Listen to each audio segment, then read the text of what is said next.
Hi అండి, అందరికీ నమస్కారం.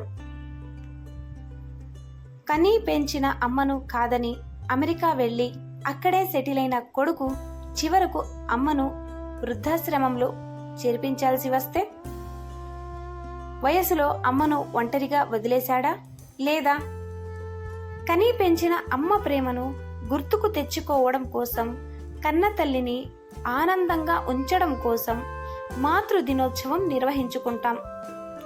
నవమాసాలు మోసి కంటికి రెప్పలా కాపాడిన అమ్మపై గౌరవాన్ని ఒక్క రోజులో పరిమితం చేయలేం. కానీ ఉరుకులు పరుగుల జీవితంలో తల్లిదండ్రులతో గడిపేందుకు తగిన సమయం కేటాయించలేకపోతున్నాం. వృద్ధాప్యంలో వారి ఆలనా పాలన చూడలేకపోతున్నాం. మరి మనం చేసేది కరెక్టేనా? ఇదిగో సోషల్ మీడియాలో వైరల్ అవుతున్న స్టోరీ మీకోసం. ఎవరు రాశారో తెలీదు, కానీ ప్రతి ఒక్కరూ చదవాల్సిన కథ ఇది.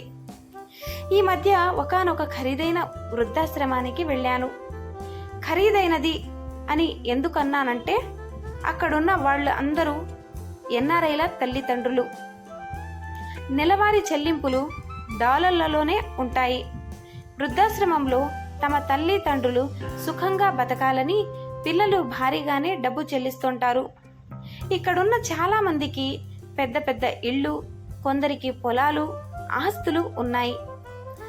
ఎవ్వరు చూసేవాళ్లు లేక పెద్ద పెద్ద ఇళ్లలో బిక్కుబిక్కుమంటూ ఉండలేక వృద్ధాశ్రమాల్లో చేరుతున్నారు. విదేశాల్లో ఉంటున్న పిల్లలు చేర్పిస్తున్నారు. నేను వెళ్ళేటప్పటికీ రఘురామ్ అనే ఒక ఎన్ఆర్ఐ అక్కడున్నాడు. ఆయన తల్లి ఆశ్రమంలో ఉన్నారు. 6 నెలలకోసారి వస్తాడట ఆయన. ఆయనతో మాట్లాడాలనిపించింది. ఆశ్రమం బయట ఉన్న గుట్టల వైపు నడుస్తూ వెళ్ళాం. మీ అమ్మగారికి ఇప్పుడు ఎలా ఉంది అడిగాను. బాగానే ఉంది, వయస్సు మీద పడింది కదా, ఓల్డేజ్ రిలేటెడ్ ప్రాబ్లమ్స్ అంతే అన్నాడు. ఆమెకి హఠాత్తుగా ఏమైనా అయితే ఎలా? హోమ్ వాళ్ళు చూసుకుంటారు కదా, నాకు ఇన్ఫార్మ్ చేస్తారు. జూబ్లీ హిల్స్ లో పెద్ద ఇల్లుంది, ప్రాపర్టీస్ ఉన్నాయి. హఠాత్తుగా డాడీ చనిపోతే తప్పనిసరి పరిస్థితుల్లో ఇక్కడుంచాం. అమెరికా తీసుకెళ్లొచ్చు కదా, ప్రయాణం చెయ్యలేనంది. ఇక్కడ ఇల్లుంది, ఆస్తులున్నాయి కదా, ఇంకా అమెరికాలో ఎందుకుండడం? రఘురామ్ చివ్వున తలెత్తి నా వైపు చూశాడు.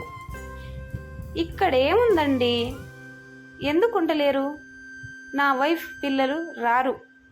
అమెరికా జీవితానికి అలవాటు పడితే వదలడం కష్టం. ఏముందక్కడ? ఏమి లేదో చెప్పండి. మీకు జన్మనిచ్చిన అమ్మ అక్కడ లేదుగా, వస్తూ పోతూ ఉంటాగా. సారీ, నేను ఇలా మాట్లాడుతున్నానని వేరేగా అనుకోకండి. నేను ఈ అంశం మీద పరిశోధన చేస్తున్నా. ఎన్నో ఓల్డేజ్ హోమ్లు తిరుగుతుంటాను. ఎంతో మంది తల్లిదండ్రులతో మాట్లాడుతుంటాను. వాళ్ళ అనుభవాలు, పిల్లల మీద వాళ్ళ ప్రేమలు కళ్ళల్లో నీళ్లు తెప్పిస్తుంటాయి. లోపల ఎంత బాధ ఉన్నా పిల్లలు విదేశాల్లో ఉండడాన్ని వాళ్ళు సమర్థిస్తుంటారు. మా అమ్మ కూడా అంతేనండి. అమ్మలందరూ అంతే రఘురామ్ గారు. ఇక్కడ కూర్చుందామా? మా అమ్మ గురించి మీకు చెప్పాలనిపిస్తుంది అన్నాను. తప్పకుండా, అమ్మ కూడా నిద్రపోతుంది అన్నాడు రఘురామ్. అక్కడున్న ఓ బెంచ్ మీద కూర్చున్నాం. మా అమ్మ నాన్నలకి నేనొక్కడినే. పీజీ చేసి వస్తానని వెళ్ళి అక్కడే అమెరికాలో ఉండిపోయాను. పీజీ అయిపోయింది, మంచి ఉద్యోగం వచ్చింది, పెళ్లి చేశారు, పిల్లలు కూడా పుట్టారు. విలాసవంతమైన జీవితం, వీకెండ్స్, పార్టీలు, ప్రయాణాలు, అప్పుడప్పుడు ఇండియా రావడం, చుట్టాల్లో ఉండి వెళ్ళడం. నాన్న మంచి ఉద్యోగంలో ఉండడంతో ఇంట్లో పనిచేసే వాళ్ళకి లోటు లేదు. ఓ రాత్రి నాన్న హఠాత్తుగా గుండెపోటుతో చనిపోయాడు. శవంతో అమ్మ ఆ రాత్రంతా ఉంది. షాక్లోకి వెళ్ళిపోయింది.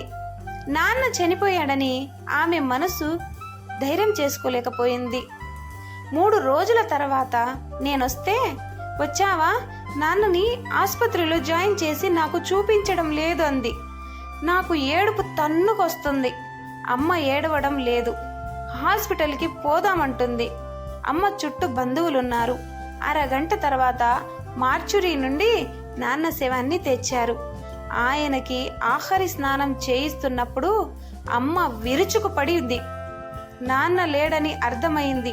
అంతా ముగిసిపోయింది. అమ్మని అమెరికా పోదాం రమ్మన్నాను. రానంది. ఈ ఇంటితో మీ నాన్నతో 50 ఏళ్ల అనుబంధం నాది. ఇక్కడే ఉంటాను, ఎక్కడికి రానంది. నా పరిస్థితి మీరు ఊహించగలరు. అమ్మకి నేనొక్కడినే. ఆమె ఆరోగ్యం అంతంత మాత్రమే. ఎన్నో రకాల మందులేసుకుంటుంది. నాన్న ఇన్నాళ్ళు అమ్మని చూసుకున్నాడు. రేపటి నుండి ఎలా?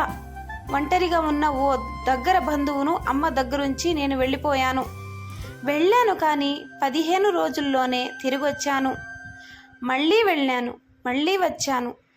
నా తిరుగుళ్ళు ఇంట్లో గొడవలు రేపాయి. నా ప్రయాణ ఖర్చులు విపరీతంగా పెరిగిపోయాయి. అంత పెద్ద ఇంట్లో ఒక్కరితి ఉంటున్న అమ్మ గుర్తొస్తే ముద్ద దిగేది కాదు. తన తోడుని కోల్పోయి పుట్టెడు దుఃఖంలో ఉన్న అమ్మ గుర్తొచ్చి ఏడ్చేవాడిని.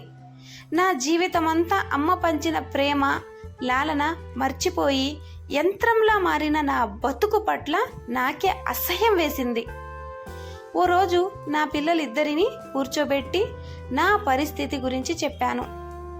నానితో స్కైప్లో మాట్లాడొచ్చుగా డాడీ అని మాత్రమే అన్నారు.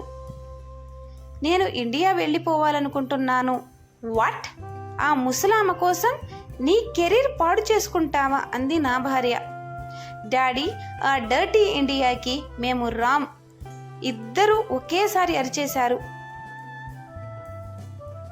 రోకి, నేను చచ్చిపోతే మీ అమ్మని కూడా నేను వదిలేసినట్టే మీరు వదిలేస్తారా అని అడిగాను. ముగ్గురు బిత్తరపోయారు.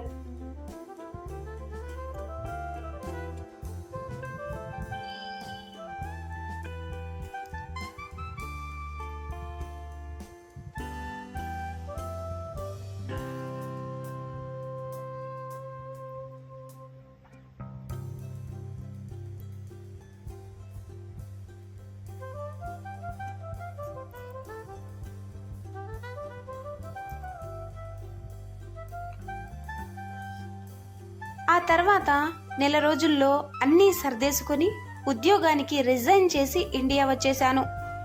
నేనొచ్చి 5 ఏళ్లయ్యింది. మా నాన్న మీద బెంగతో, అనారోగ్యంతో అమ్మ వెళ్ళిపోయింది. అమ్మతో గడిపిన ఈ 5 ఏళ్ళు నాకు ఎంతో తృప్తిని, సంతోషాన్ని ఇచ్చాయి. ఆ తర్వాత నా భార్య, పిల్లలు కూడా వచ్చేశారు.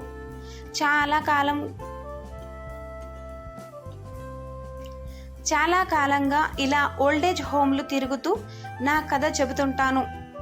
అమెరికా కంటే అమ్మ ఎంత గొప్పదో చెబుతుంటాను. రఘురామ్ కళ్ళల్లో నీళ్లు తిరిగాయి. నన్ను వదిలేసి వడివడిగా వాళ్ళమ్మ గది వైపు వెళ్ళిపోయాడు.